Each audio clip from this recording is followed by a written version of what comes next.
yourself through the race with vehicle and asset finance from Absa. Today, tomorrow, together.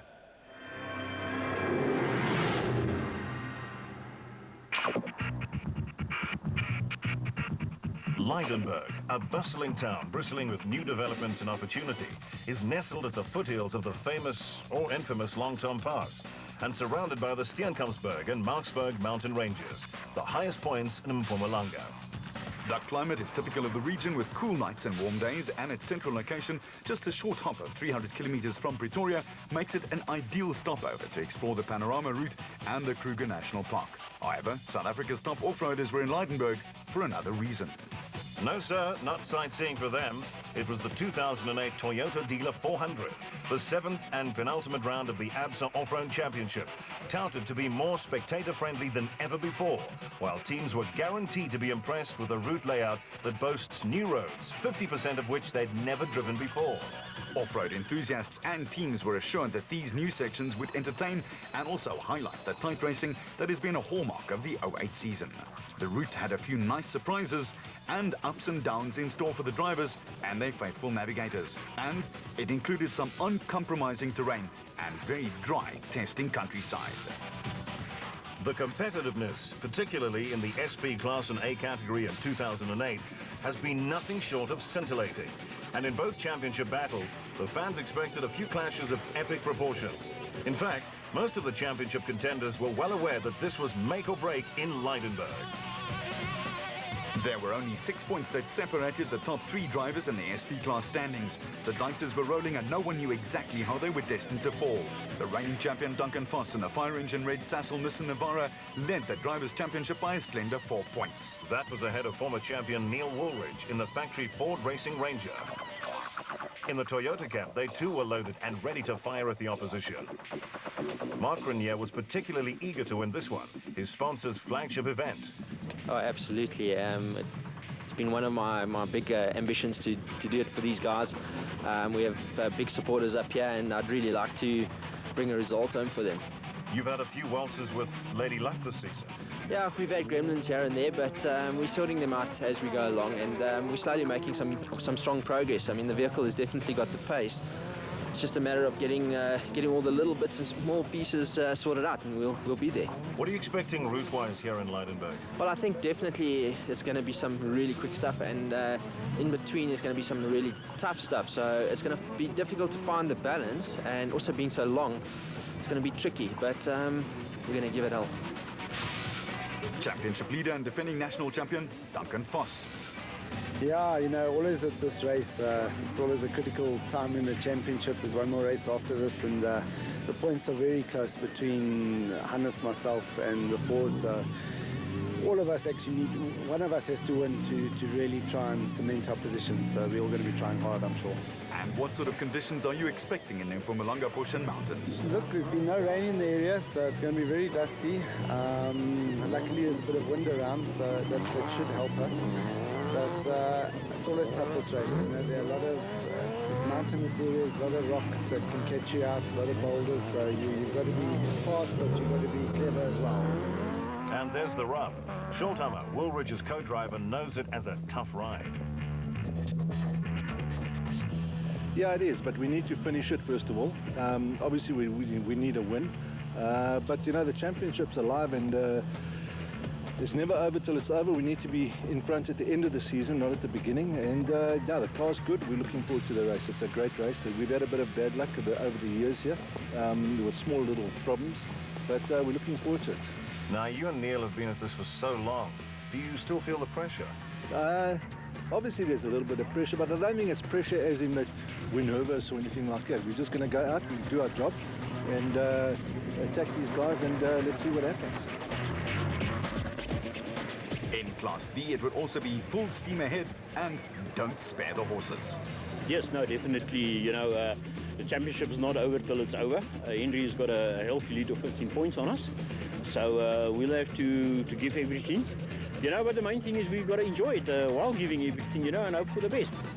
You've been coming here for a long time. What do you think of the conditions? Well, you know, Leidenburg is typical. One of the things there you get from very rough to very fast, smooth sections. You know, you get a very, very good mixture of everything there. The route is traditionally very well marked, and it's quite an enjoyable route. You know, the mountains are a little bit rough there, but then down here you get sort of like a fast sweeping sections which you can enjoy. In Class E, Dierwold van Breda was second. But in his first season in the big league, did he expect to be competitive so soon? No, not really. I think we were very conservative, and at the beginning of the year we had a lot of technical hassles that we had to sort out. But what we're trying to do is to have a stable race and have a solid go for it. Not try to win, but finish every race. Consistent and concluding every one with a good result, a podium if possible. So that'll be your tactic for this race as well? Yes, going to be conservative, not attacking too much, and then trying to keep the bucky on his wheels. In the special vehicle class, 2 fine mid-season wins in the long and arduous Toyota 1000 Desert Race, and the next race, the Sun City 400, followed by a consolidating second in the Limpopo 400. The total Porter pair of former champion Shamir Variawa and Siegfried Rousseau had taken the lead, but it was only by 5 points. We wanted to know whether driving with a lead changes the attitude in the car. Yes, definitely. You know, we've had a plan for the whole year. We've won 2 races. And at the moment we're leading the championship in points. We're 5 points ahead of Schuwald. So we need to keep our edge. You know, it's not that important to win, but it would be lucky to win, you know. But it's more important for us at the moment to win the championship. So we do have a strategy that we're going to try and follow. Early pace setters Cully and Kunden Silveld started off with a second in Darling and then a win in the Eastern Cape, but it had all come down to Leidenburg. This is definitely make or break. What they say in cricket, a 6 or a nix, I suppose. So it's very important. We're going to try and see if we can maybe take the bull by the horns this time. The car's prepped very well. No problems at this stage with the car. If there's not any small hassles, I believe we'll be able to go well this race. Is there any pressure for you in the situation, or is it on Shamir? I think the pressure is a little bit off. It's our first year, it's Quinton's first year actually, and to lead the championship up till the 6th event of the year, that was something that we didn't expect, but it was much appreciated. So I think the pressure is a little bit off now, and now we can do what we're supposed to do, and that is to have fun. Another innovative idea which the organizers presented in Leidenburg was that the 75-kilometer prologue on the Friday to determine start positions for the race proper would not form a part of the main route. It started 6 kilometers from the hosts Leidenburg Toyota on the Dahlstrom Road, and the early going was fast.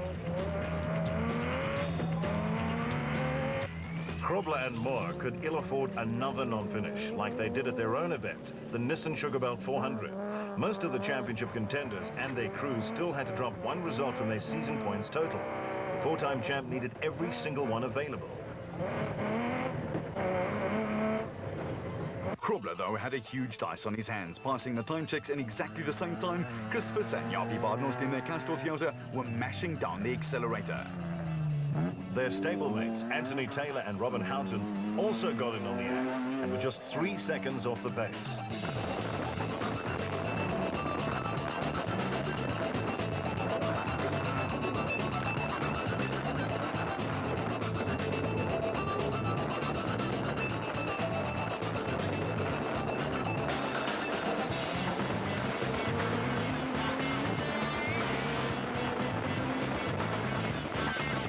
It was aggressive and controlled driving from the former national production car champion. And making it 3 in the top 4 for Toyota, Grenier and his steady as rock navigator Chris Birkin were only 36 seconds behind Grobler's Nissan at the time check.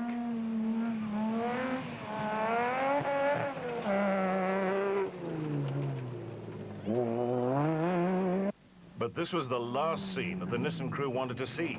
4th stranded at the roadside, while the Mika and XL dealer team and all the other championship contenders stormed right past.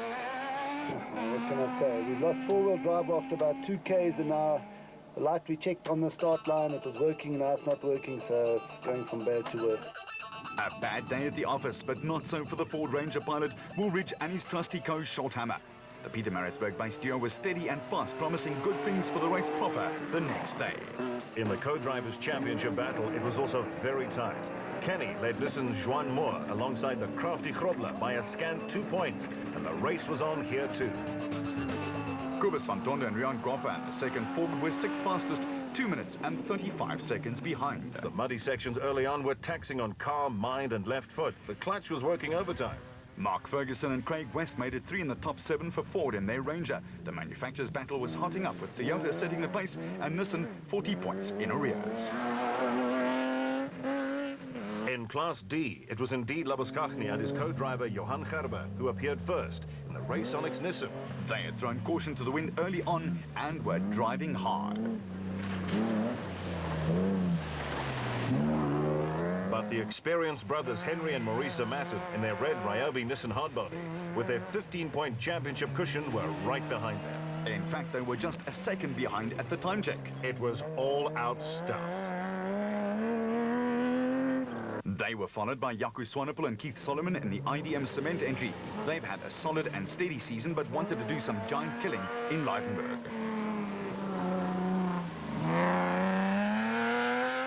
The big names in Class E then came by.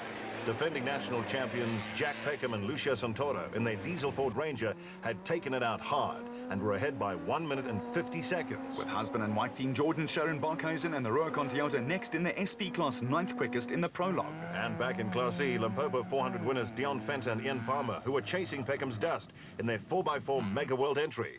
With third in Class D going to Christian de Plooy and Henk Janssen van Vieren in the RFS Toyota, almost 4 minutes off the pace, set by Labuskaghni and then Zermatt.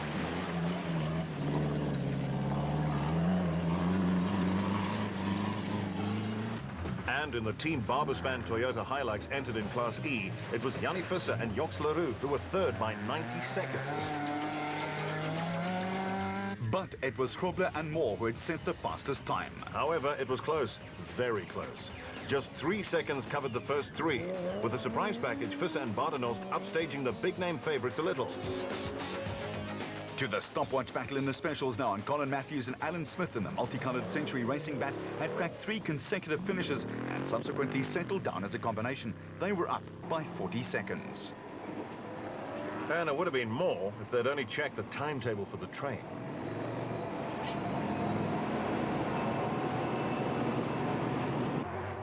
A fine victory for Gary Bertolt and his navigator Andre Vermeulen in the big turquoise Atlas Copco Porter. Their second of the season on the Limpopo 400 has brought them straight back into the picture, and their prologue proved that it was no fluke. Reigning national champ Evan Hutchinson and Achim Bergman in the Motorite Bat were third quickest at this point, just 80 seconds behind. They were pushing hard. The Sulwats had the Bat Spec 4 finely tuned and set up, and the tall German driver was letting out the reins on the tough 75-kilometer prologue. Like he said, everything to gain right here. But there was no sign of Variawa yet. However, Don Blakey and standing co-driver Gary Campbell in their Zarko Light were leading Class P and building on a 90-second lead. The second Atlas Copco in the hands of Gary Gillingham and VZ van Zyl was 5th early on and maintained a punishing pace. But the Bat kept it up.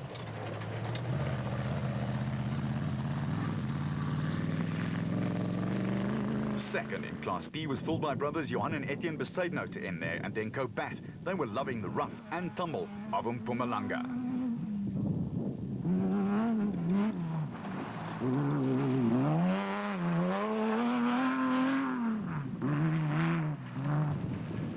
And in Class B, it was Hendrik Kraai and Tito Voigt who were setting the pace for the B-class entries. They clocked 66 minutes and 19 seconds in the Keymax Property Bat.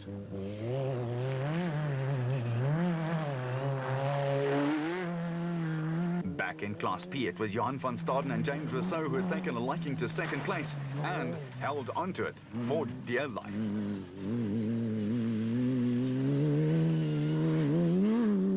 Fifth in the A-class battle were 2007 championship runners-up Nick Harper and his son Ryan.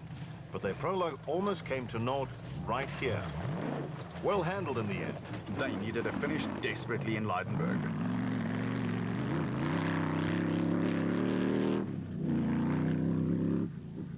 In Class B, the second place was filled by Lo de Bruin and Rudy Brits, who were just 57 seconds behind in the Rubicon Bat. A great drive.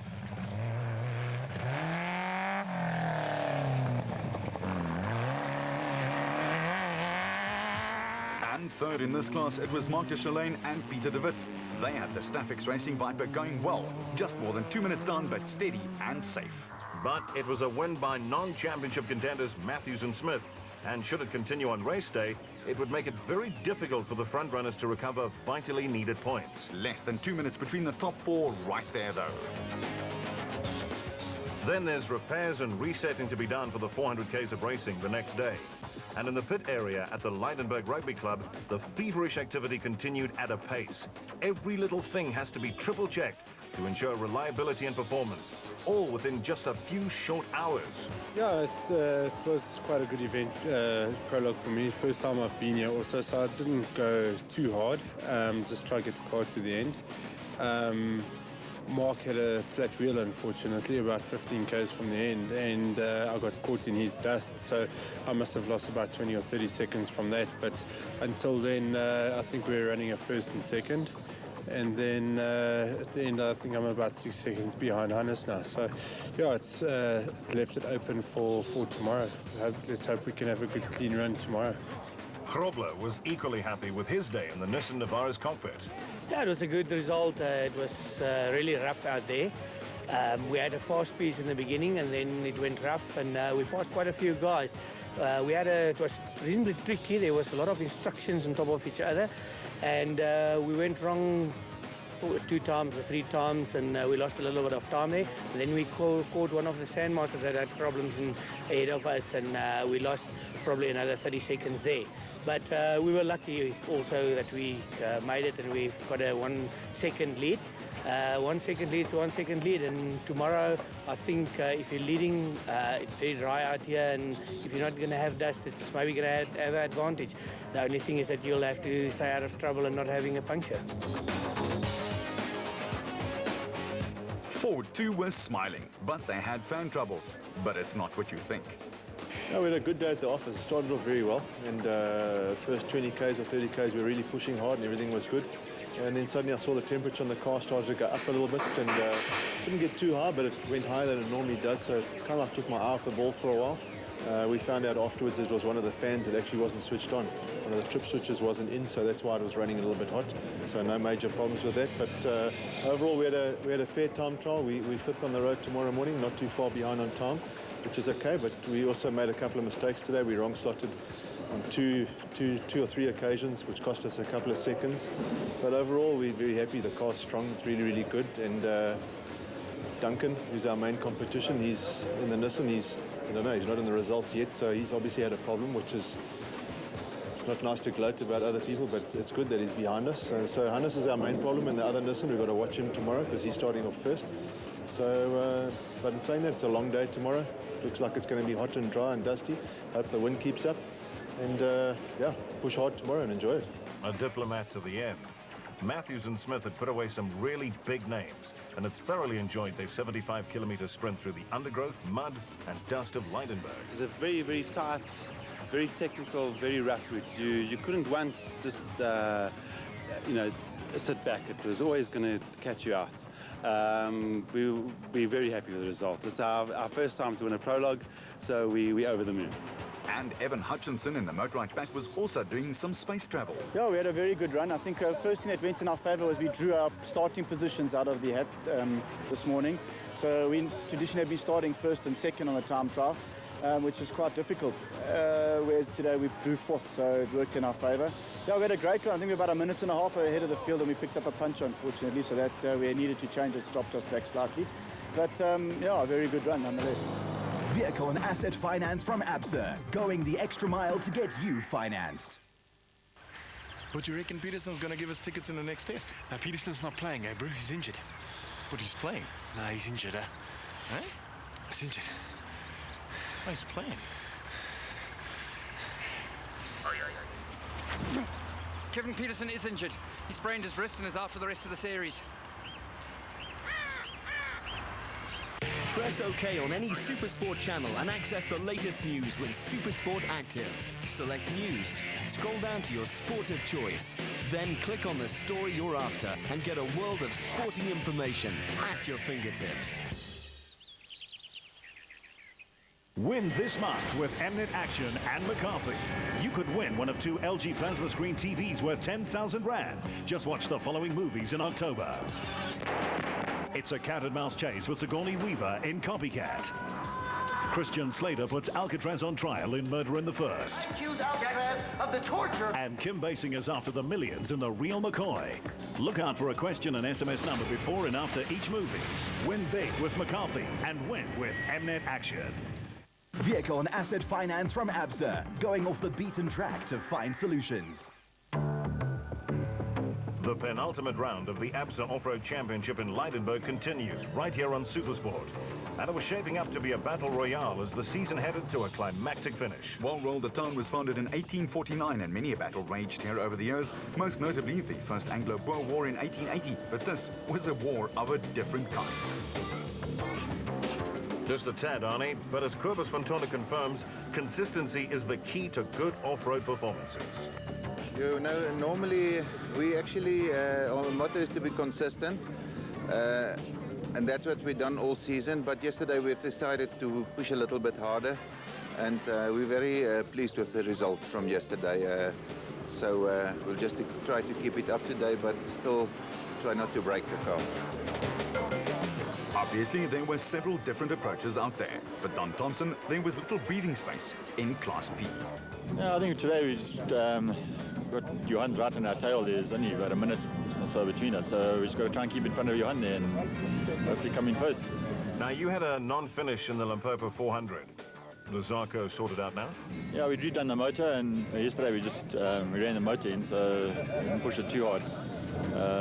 Yeah, we've had 2 DNFs in a row that's cost us badly.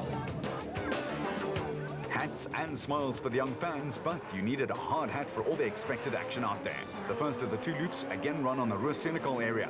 This section was almost 160 kilometers long and took in some spectacular new areas with breathtaking scenery, particularly in the vicinity of the Walkersons resort near the trout fishing haven, Dahlstrom. The first 3 cars chased as hard as they set off, while Grenier was only 36 seconds back. The town was a sea of red as the Castrol Toyota took it away. But it wasn't long before the finely turned out off-road vehicles got their first dip. Krobler and Moore had a clear way in front of them, and more importantly, no dust. That was a significant plus for them. Visser at Badenhorst had dropped back a little, and their crew then did a great job repairing a power steering malfunction overnight, and they were flying again. Their teammates Taylor and Houghton in the second Toyota also gave themselves a bit of a break from the dust, but kept up a smart pace. While the third Toyota Hilux, under the firm hands of Marc Grenier, the reigning Class A7 National Rally Champion, was closing the gap a little to the men in front of him. However, on prologue day, the wind blew a lot of the dust away. On day 2, there wasn't a breath of wind. Nothing. And that made passing very difficult. But Matthews and Smith in the lead in the special vehicle class were putting together a masterclass of driving as they kept the more fancy teams at bay early on.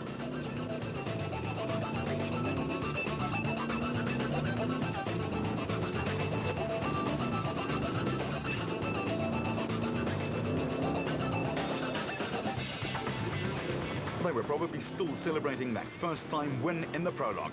Bertolt and Vermeulen were chasing for all they were worth, but even though they were catching up, they could not gain much time. Hutchinson, a 2-time champion, and Bergman beside him, had a dreadful season. They started off with a massive accident in the Western Cape, in which the bat was burnt to cinders, and they've been on the back foot ever since. The Silwards piling on the pace, trying to catch up the 90-odd seconds they were behind.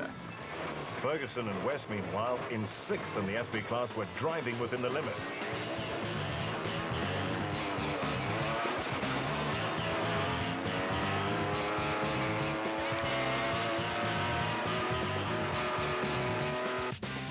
One crew had the opposition hopping was Class B leader Don Thompson and Gary Campbell.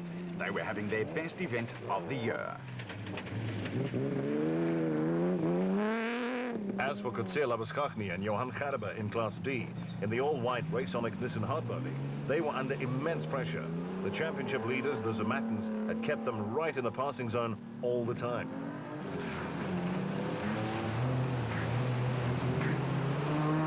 And the Harpers, Nick and Ryan, were in turn keeping them honest.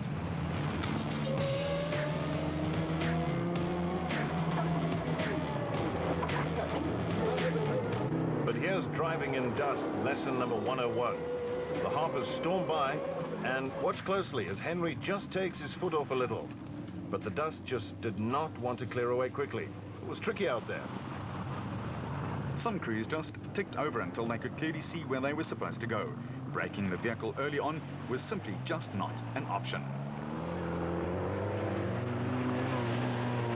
Jaco Swanepoel and Keith Solomon in the IDM cement entry were taking things really easy too, worried about what could have been underneath the H2O. And the brothers Bezuidenhout had dropped a little in pace, but were trying to consolidate on that great prologue of theirs. The Barkhazens in 6th place were just noticing the loss of their power steering, but they soldiered on. With Van Tonda and Guelpha just behind them in the Unifreight Ford Ranger, 6th in the SP class. In Class B, there had been a decided shift. Derek de Toy, with a novice navigator Jan Hoffman next to him, had moved past all the others and into 2nd. Class E, and here it was Peckham and Santoro, who had driven away from the rest rather quietly. And Herman Sulwald, with Paul Hellberg next to him, had also moved up a whole fistful of places. Simon Beckett and Stefan Harris in the 2nd Century Property car had taken up residence in the top 3 in class and were going well. In Class E, Visser and Leroux had a tight hold on the championship, and the Team Barbespan Toyota Hilux pair weren't looking to perform any heroics. Just a solid finish and a rich haul of points was their sole aim. The batting order after more than 100 kilometers of racing at the first D control. It was Grobler and Moore who were ahead by 15 seconds from Visser and Badenhorst, with Cronje clocking the fastest time for the sector at 89 minutes and 49 seconds.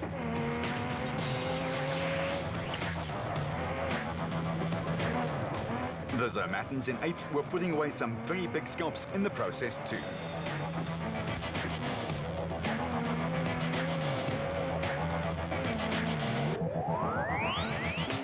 Visser and Badenhorst piling on pace aplenty and mixing aggression with some sensible, good driving. While Cronje left very little in reserve.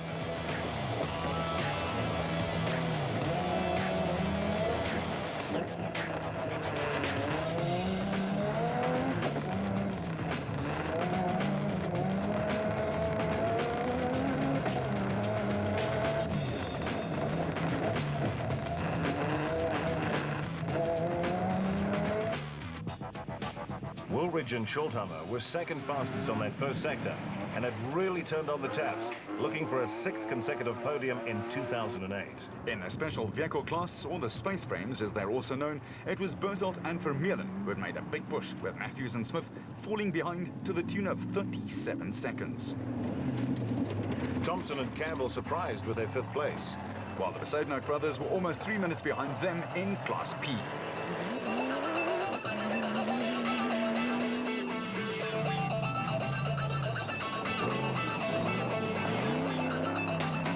Matthews and Smith were eager to get to the designated service point quickly, perhaps too quickly.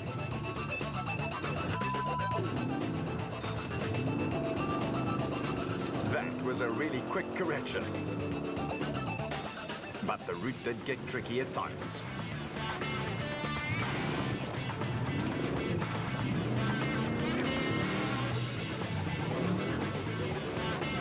With dust clouds billowing like nimbus clouds, it was Thompson and Campbell up into the top 10 overall and 5th in the specials, who were having the race of their lives.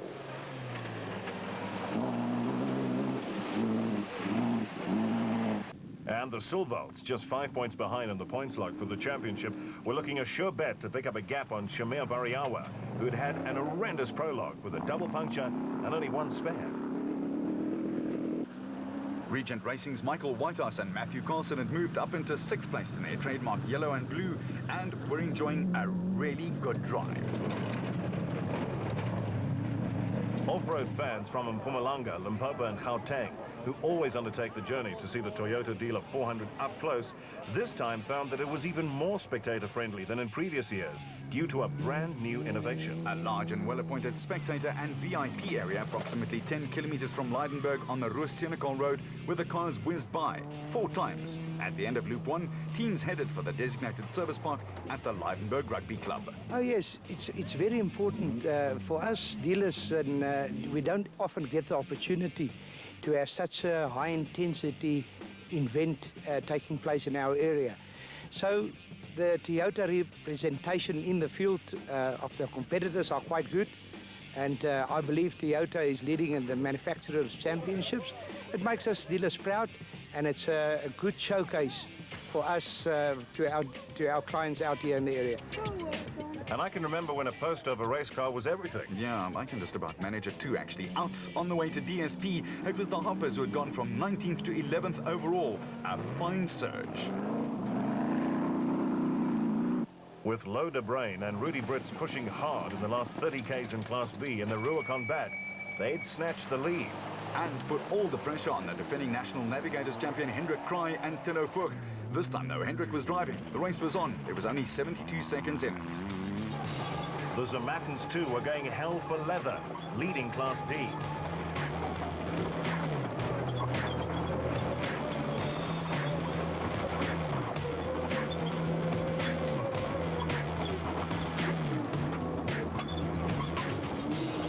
But there were places to go hard and places to take it easy. With Peckham and Santoro doing all the pacemaking in Class E, ahead by almost 7 minutes.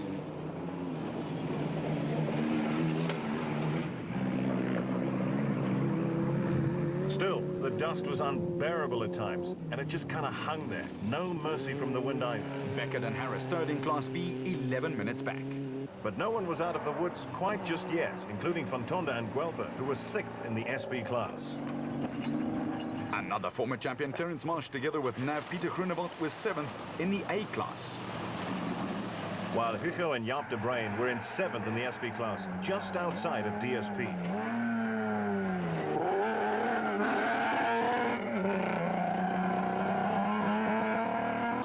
But the man who had ended up behind the black ball, Duncan Foss, was driving like a man possessed. From 42nd overall, he busted into the 22nd spot and 10th in the SP class. The champion was mean. In Class E, log leaders Visser and Leroux was second, 17 minutes to the better ahead of Fenter and Palmer, but 7 behind the leaders.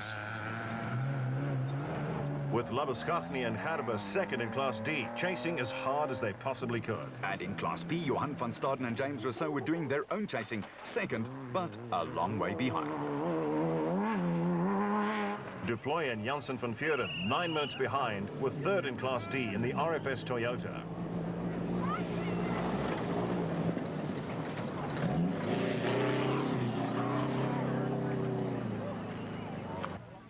And spectators certainly got their money's worth from all the big dices further back in the field. Malalan Toyota's Johan and Werner Horn going ape, while Nissan's Ivar Tollefson and Quinn Evans having a nightmare, hitting rocks and damaging rims all the way, but they kept plugging away.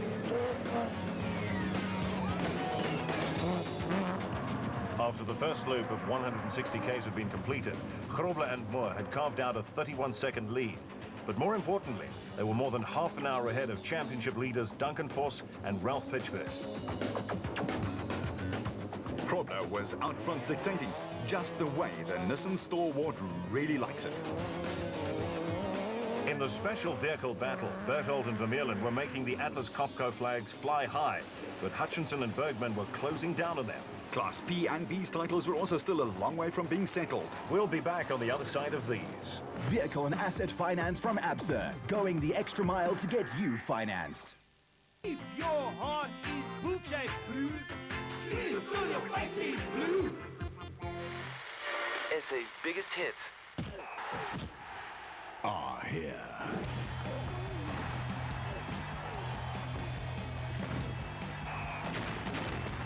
The final, the Sharks versus Vodacom Blue Bulls. The 2000... Playing my first Currie Cup game, 2007.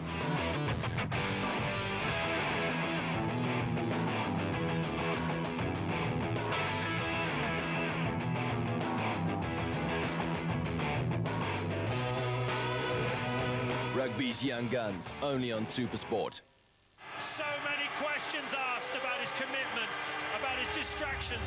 Could he handle the pressure? Was he man enough? Just spinning like a top. Oh, big crash! Whoa. Oh dear, that's going to be a handful. Has been on form and on fire here. Alonso coming through to take the checkered flag and claim a very, very well-deserved victory. Formula One, driven by imagination. The Brazilian Grand Prix, live only on SuperSport. Proudly sponsored by Tiger Wheel and Tyre.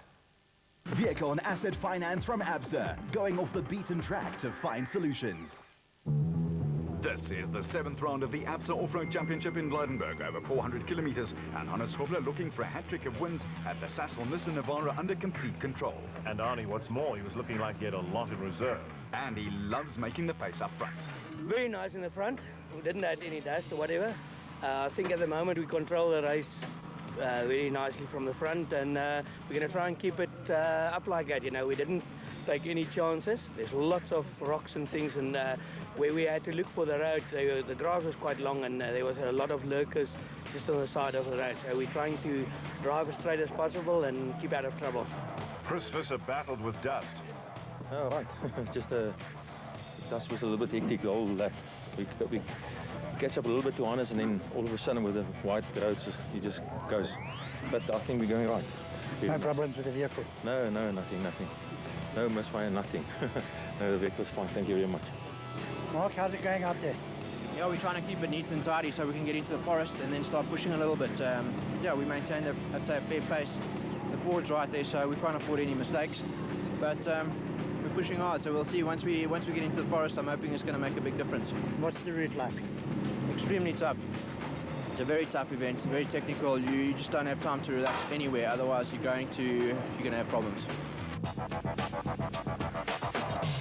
The Ford was faster than it had been all season and was competitive all the way. On the straight parts, though, the dust kept everyone at bay and made passing difficult. Any problems, Kenny? No, not at all. No. We're going well. We're quicker than them in the rough, but then we're getting a lot of district road. So, I mean, it's so dusty you can't pass. Is it a tough route, demanding? It's actually not. It's quite easy. It's actually too easy. Too much district road for us. We need a rough. But the race is still halfway through only. In the Motorrad enclosure, there were smiles all round, and it looked like Hutchinson and Bergman were well on their way to a good finish. Yeah, good so far. We've haven't had too many problems. It's really rough and dusty. We haven't been able to make too many changes. We've passed a few of the guys, but Gary, who's keeping a good pace, we're just sitting behind him really. We can't pass him, but we're just sitting in his dust. But I quite enjoy the forest, so we'll see what that holds in for us. For Gary, there was a problem. They cracked the suspension arm and had to borrow Toyota's welding rig after they broke theirs. But it was a worried Bertelt who got into the driver's seat yet again.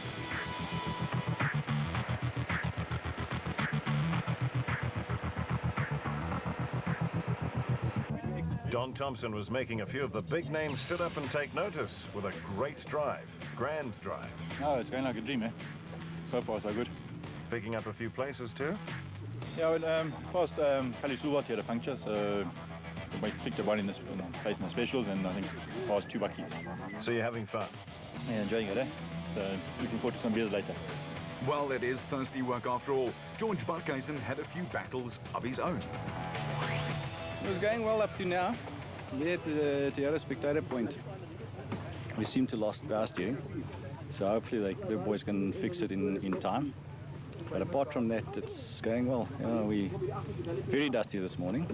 The stage is that you can just go 30-40 k's an hour, just wait for the dust to settle, the guy in front to just get away so that you can drive in a bit clear air.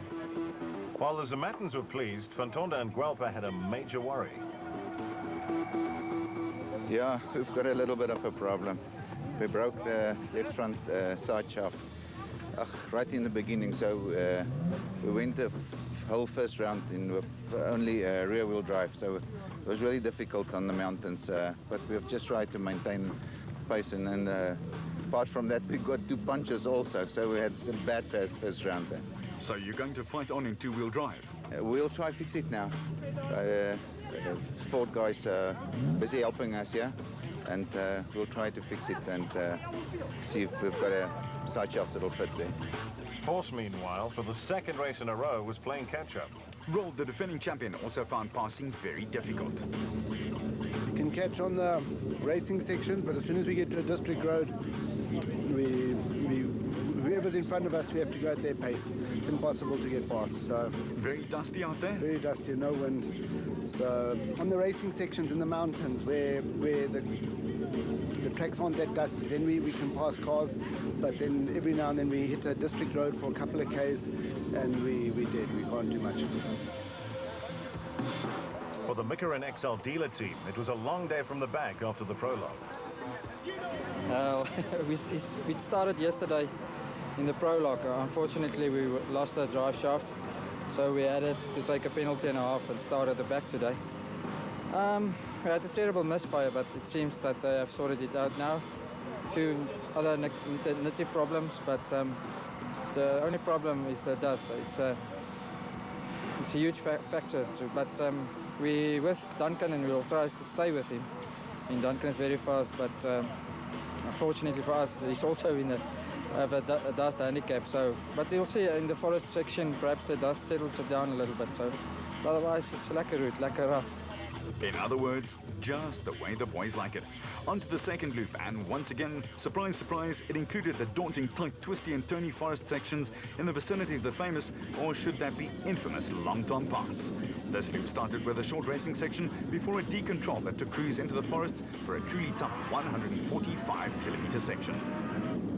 Grobler was now reveling being out in front. He was, after all, the only one who had no dust in front of him, and he made use of it too. The four-time champ was absolutely flying along.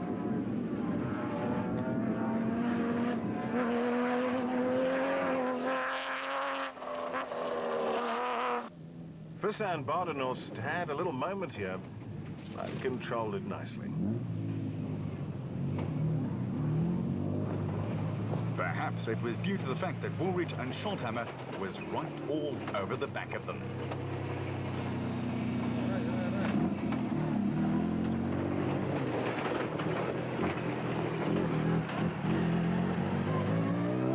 And then a matter of, thanks guys, see you later. As soon as they hit the forests, Berthold's repair job gave up the ghost, and so did they. That left Motorite's Hutchinson and Bergman in the lead by almost 3 minutes. And they too, like everyone else, loves front running. The Solvots had been slightly inconsistent since the early season and had battled a litany of upsetting and rhythm-breaking car problems, but they were back to their best.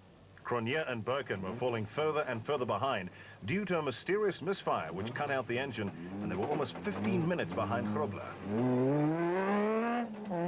Thompson and Campbell had moved up another place and were heading for their best ever finish, into third in the specials and leading Class B handsomely. That Zarko Light was running like a dream. And to top all of that, Thompson and Campbell were doing some serious giant killing.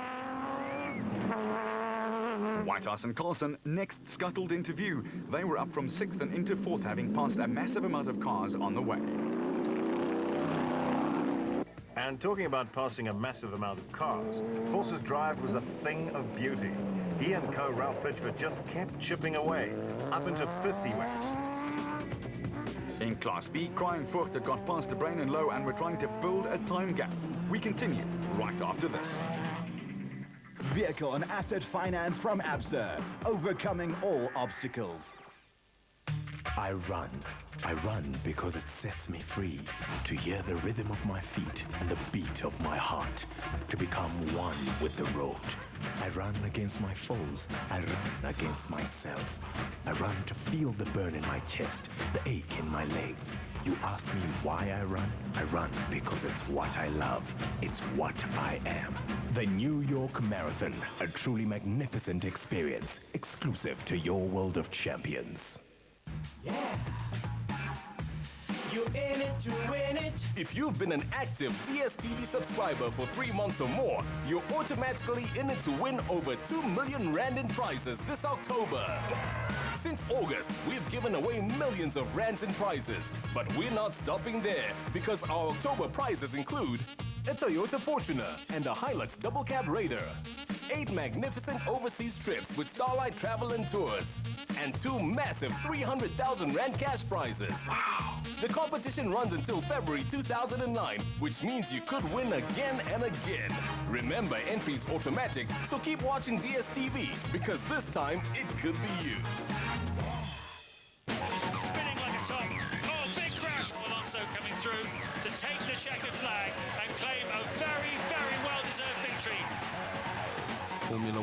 driven by imagination.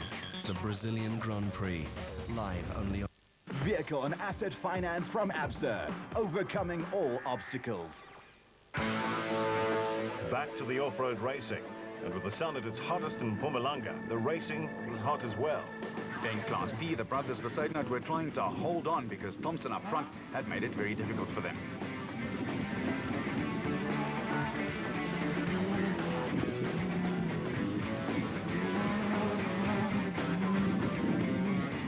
Still, they kept plugging away, and on this route you have to concentrate every single turn of the wheel. You certainly do, Arnie. Now the De Bruins and the Mickelin XL dealer team Toyota had been in exceptionally good form and were ruining Lady Luck, turning her back on them in the prologue.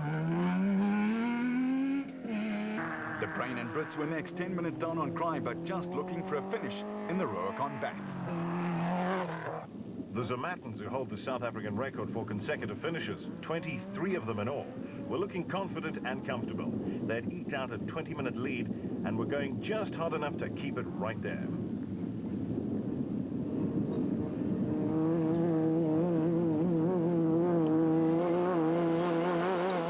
While Class E leaders Peckham and Santoro in the Ford, the defending national champions, were almost 12 minutes ahead of their nearest rivals. Gillingham and Van Zyl still had their Zaka on the route, despite having it flat, trying to repair it, and the car falling off the jack. Strange things happen out there, Rold. They sure do.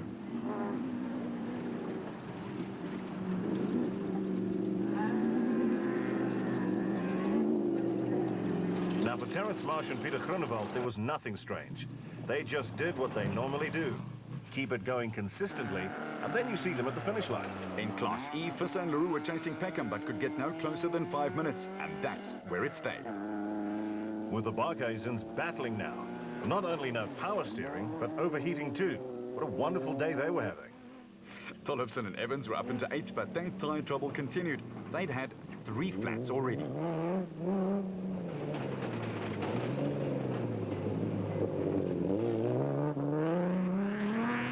In Class B, Giel Nel and Dion de Kock in the Luke Zarco Truggy had to keep De Bruin in their sights.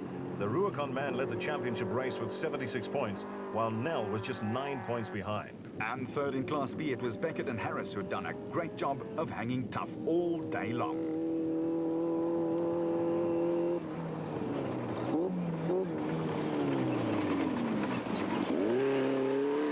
Nick and Ryan Harper didn't have any major problems, but just could not get going fast enough. They were 5th in Class A.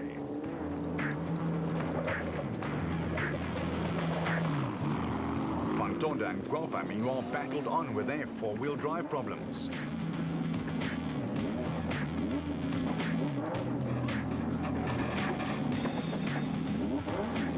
They wrong-slotted, turned it around, and watch out for this, almost connected with Thomas Rundle and Rob Howie, who also wrong-slotted. Close, very close.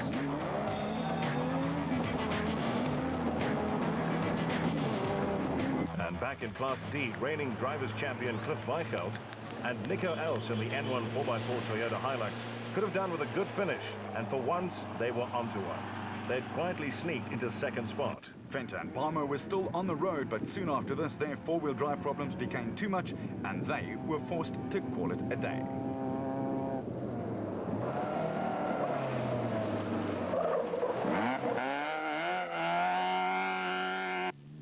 And the lads in the Toyota Land Cruiser, Johan Ferreira and Nico Kotze, were 11th in the SP class. A pretty good showing.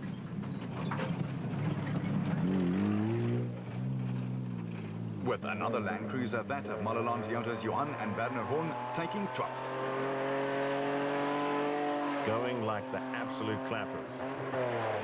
The colourfully turned out Potch Plastics Toyota Hilux pairing of rookie Dewald van Breda and Johan de Toy settled for a good run in Class E. 4th place was well deserved.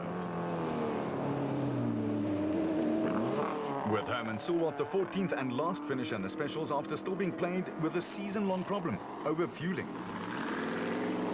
As for the Besaidnout from Delmas, Ramon and Moret, they'd finished the last 3 races in a row and were looking for number 4.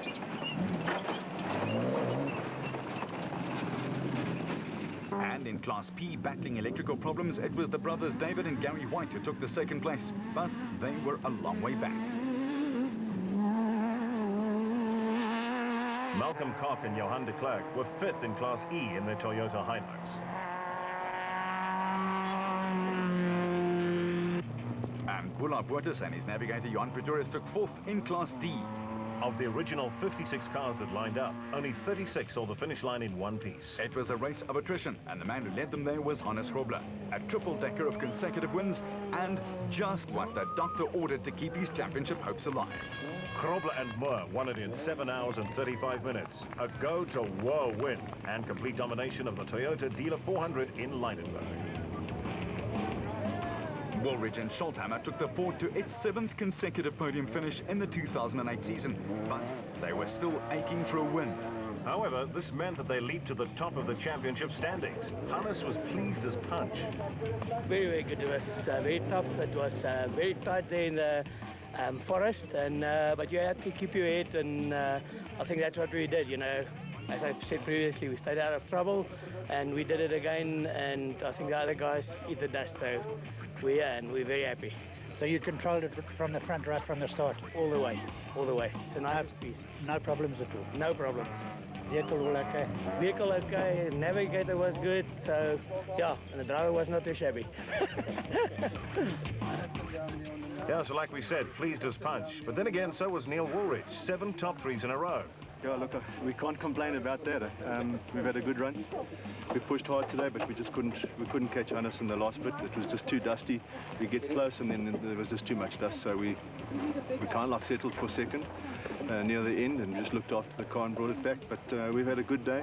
We had a couple of little scares. We had a fuel pressure problem just before the service point, and it didn't slow us down, but there was definitely the car wasn't going like it should do. But otherwise, a great run, no problems. And for once, there were no problems for Hutchinson and Bergman either. The motorized pair won in 7 hours and 50 minutes. It was a little bit disappointing with it. We didn't, I think we did very well. So did you have any major problems out there? Yeah, the first lap was very, very nice. No problems on the first lap. And as we went out on the second lap, about 40 k's into the lap, we lost the power steering. We changed the pump last night, and I think that pump we put on is also a little bit faulty, and we just lost power steering. To drive this thing without power steering is very difficult. While Hutchinson and the motorized crew celebrated, the Sulwalds, Collie and Quinton brought her home in second in the special vehicle category and in Class A. They were 5 odd minutes in arrears, but it meant they'd amassed big championship points ahead of Shamir Variawa and the man in third place, 2005 champion Terence Marsh, and the ever-improving Peter Groenewald in the Region Racing Bat. How sweet it is, a great run for Grobler, while Hutchinson had waited a while to enjoy the sweet taste of the bubbly again. Evans' year dragged a little. Yeah, it's been a long year. I never thought I'd feel so much relief over excitement.